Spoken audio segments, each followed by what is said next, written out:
কি east Bengal fans ready তো এশিয়ার মঞ্চে নিজেদেরকে প্রমাণ করার জন্য? আর 12 তারিখে সন্ধ্যে 7টার সময় যুব ভারত কিরঙ্গানা স্টেডিয়ামে যাচ্ছ তো 12 ম্যান হিসাবে নিজেদের টিমকে সাপোর্ট করার জন্য। তো তোমাদের টিম এএফসি চ্যাম্পিয়ন্স লিগ 2 এর ফার্স্ট ম্যাচ খেলতে চলেছে কুয়েতের ক্লাব আল আরাবি এফসির বিরুদ্ধে। তো এই আল আরাবি এফসির বিরুদ্ধে পসিবল প্লেইং 11 কি হতে পারে হাওয়াসের, আজকের ভিডিওতে আলোচনা করব।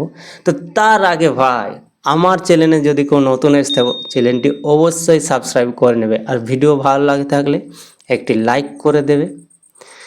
আর ভিডিও শেষে কিন্তু একটা প্যারা সা কমেন্ট করে যাবে যে এই ম্যাচের প্রেডিকশন কি হতে চলেছে। যদি তুমি ইস্ট বেঙ্গল ফ্যান্স হও অবশ্যই একটা ভালো সুন্দর কমেন্ট করে দিয়ে যাবে। তো চলো শুরু করা যাক আল আরাবি এফসির বিরুদ্ধে হাওয়াসের পসিবল প্লেইং 11 কি হতে পারে। তো আমি আশা করছি হাওয়াস যে প্লেইং 11 খেলাবে, যে ফরমেশনে খেলাবে, তো সেখানে 4-2-3-1 ফরমেশনে খেলাবে, আর এটাই হচ্ছে হাওয়াসের পছন্দের ফরমেশন। তো এই ফরমেশনে কে কে প্লেইং 11-এ জায়গা করে নিতে পারে বা কে কে প্লেইং 11-এ জায়গা করে নেবে আজকের ভিডিওতে বলবো, এখনই বলবো। তো গোলকিপার হিসাবে থাকছে প্রভু সিমরান গিল, অবশ্যই সেকেন্ড চয়েস রয়েছে পূর্বা লাচেম্পা, কিন্তু আমার মনে হয় প্রভু সিমরান গিলকে নিয়েই স্টার্ট করবে অ্যান্থনিও লোপেস হাওয়াস।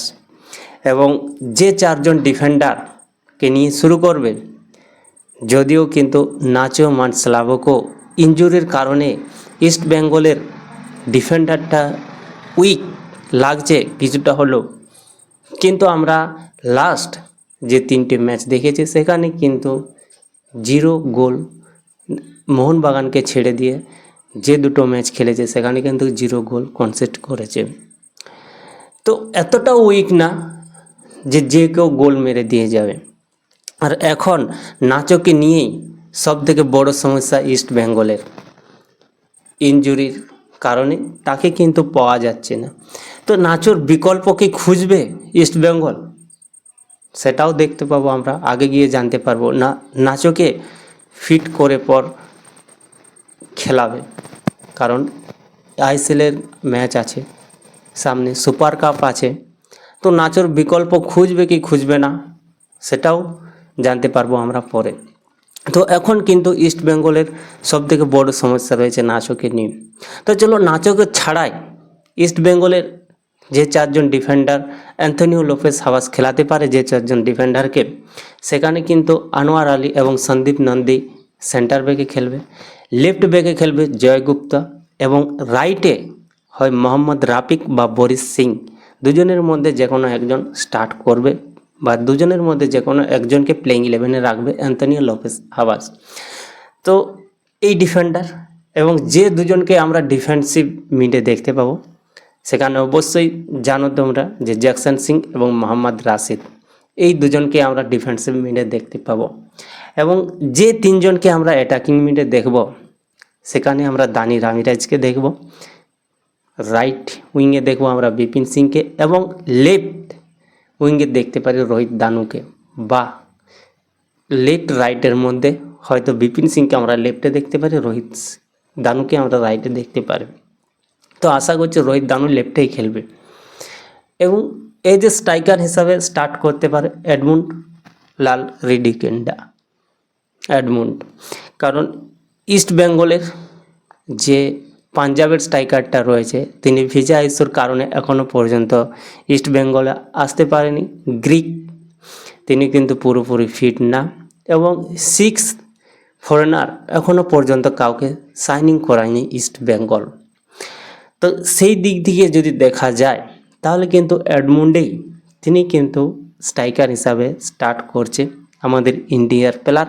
আর এডমুন্ড যথেষ্ট ভালো প্লেয়ার, আরও অপশান রয়েছে, যথেষ্ট ডেভিড রয়েছে, তিনিও রয়েছে, কিন্তু এডমুন্ড যেভাবে পারফরমেন্স করেছে ডেভিড কিন্তু সেই পারফরমেন্সটা দেখাতে পারেনি।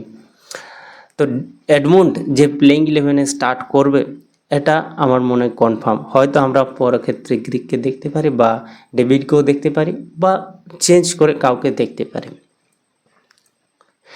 তো এই ছিল পসিবল প্লেইং 11,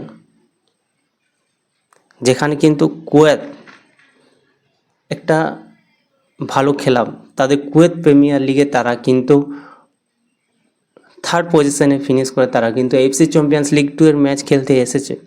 তো কুয়েতের এগেনস্টে কুয়েতকে কি বিট করতে পারবে ইস্ট বেঙ্গল, এটা আমরা জানতে পারবো 12 তারিখে সন্ধ্যে 7টার সময়।